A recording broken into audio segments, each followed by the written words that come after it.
All right, the first thing that we're going to do is we're going to transfer our markings from our bodice block onto a new sheet of tracing paper. So the reason why we're doing this is because the bodice block, once you have it where you want it, it becomes a master block. So you don't want to alter it.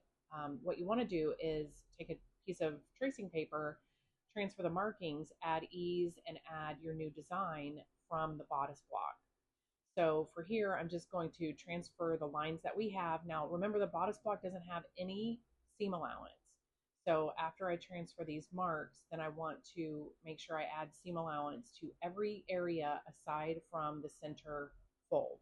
So the center fold does not get seam allowance because we cut it on the fold to make it one piece. I'm using a 3/8 inch seam allowance here, and at the bottom, I'm adding an inch for the 1-inch hem that I want for the finished piece.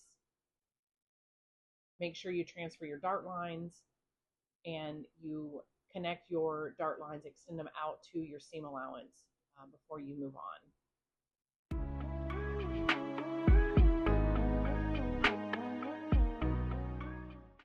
Okay, let's review really quick. Let's talk about what we've done.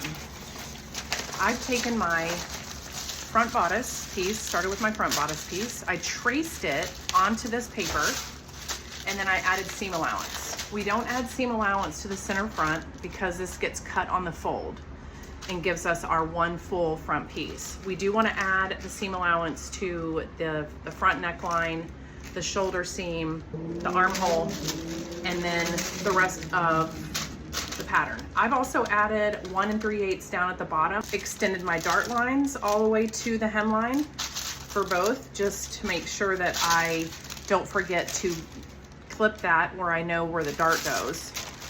And then I want to talk a little bit about ease.